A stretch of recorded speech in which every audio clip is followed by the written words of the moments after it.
পরে মাস্কটা খুললাম, খুলে তাকাইলাম, পরে দেখি পিছনে এই একটা কুকুর, ঠিক আছে, আর কিছু পুলিশ আর কিছু মানুষ এখন তো নাই।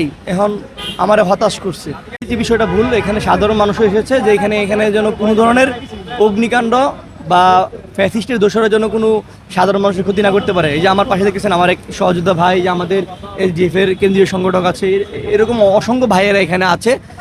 আমরা জুলাইয়ের সৈনিক।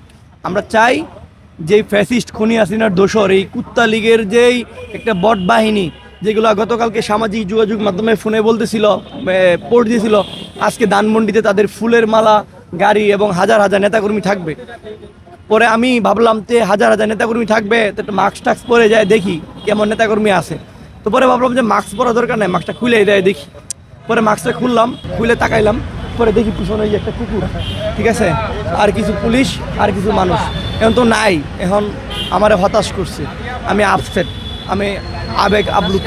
কারণ হলো যে দেখেন এত কষ্ট করে সকালবেলা গুমরা ভাঙ্গা, হ্যাঁ, পরীক্ষার পড়াশোনা করতেছিলাম, ভাঙ্গা আসলাম যে তারা আসবে, তারা কিভাবে এখানে ঢুকে এটা দেখবো, তাদেরকে আপ্যায়ন করবো, পুলিশ ভাইয়েরা আছে তাদের সাথে কথা বলবে। তো এই দৃশ্যটা দেখার জন্য আসছিলাম, কিন্তু আল্লাহ মনে হয় এই দৃশ্যটা আমার কপালে আজকে লেখে নাই, আজকে মনে দেখতে পারবো না। যদি তাই হইতো তাহলে অবশ্যই তারা এনে আসতো। এই জন্য আমি খুবই মর্মাহত, আমি খুবই ব্যথিত।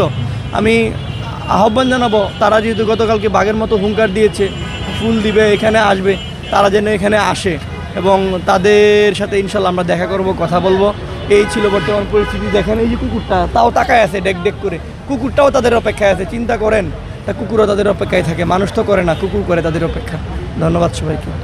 আচ্ছা ভাই, কিছুদিন আগে একটি ঘটনা ঘটেছে আপনার সাথে, যেটা দেখতে পেয়েছি, যে এটা নিয়ে আসলে আপনার আসলে আমার এটা নিয়ে কোনো আপসেট নাই।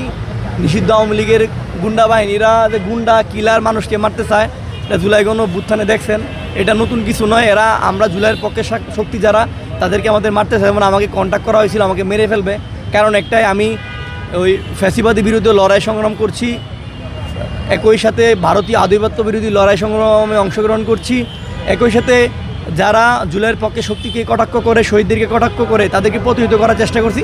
সেই জন্য আমাকে মারতে চায়। আমাকে যদি মায়েরাও ফেলে আমার বিন্দু পরিমাণ আফসোস থাকবে না। ভাই আপনি বলেন তো, এই দুনিয়াটা কয় দিনের? আপনি কি খুব বেশি দিন বাঁচবেন? আমি কি খুব বেশি দিন বাঁচবো? যতদিন বেঁচে আছি ইনশাল্লাহ লড়াই করে প্রতিরোধ করে বেঁচে থাকবো।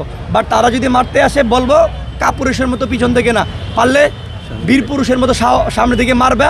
তোমরা 5টা মারলে আমি একটা হলেও তোমাদেরকে প্রতিহত করতে পারবো ইনশাল্লাহ। ইনকিলাব জিন্দাবাদ, আজাদির লড়াই চলবে, শহীদ উসমান হাদির লড়াই সংগ্রাম, ইনসাফ, আজাদির লড়াই চলবে।